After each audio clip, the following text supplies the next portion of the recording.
Kylian Mbappé ne remportera pas la Ligue des Champions pour sa première saison au Real Madrid. La dernière fois que le Real avait été éliminé en quart de finale de Ligue des Champions, c'était en 2004 face à l'AS Monaco. Et il y a d'ailleurs des points communs entre l'échec de 2004 et celui de 2025. Des stars offensives entassées au détriment de la cohérence et de l'équilibre. Souvenez-vous, à l'été 2004, Florentino Pérez laisse partir Claude Makelele à Chelsea et il ne le remplace pas. Il associe Beckham à Zidane, Figo, Ronaldo et Raoul. Résultat, saison blanche. Cet été, ce même Florentino Pérez, visiblement amnésique, ne remplace pas Toni Kroos et Mbappé rejoint Vinicius, Rodrigo et Bellingham. La mélodie était connue, l'échec annoncé. Revenons à Kylian Mbappé qui ne porte pas seul l'échec du Real en Ligue des Champions, mais il pouvait faire plus. En Europe, il est l'attaquant qui court le moins en moyenne par match. 8 km, c'est 2,2 km de moins que Robert Lewandowski.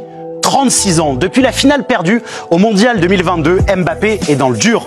Alors oui, il marque et beaucoup, mais il ne progresse plus. Ses actions brûlent de moins en moins la rétine, on voit de moins en moins ses qualités et on voit de plus en plus ses défauts. Son idole Cristiano Ronaldo avait su se réinventer pour dominer. Il a le talent pour l'imiter, mais cela implique une remise en question et une exigence totale. À Paris, rien n'était de sa faute. Les problèmes venaient du club. Aujourd'hui, il est à Madrid et ses problèmes persiste. Comme le dit si bien Orelsan, si t'es souvent seul avec tes problèmes, c'est que souvent le problème, c'est toi.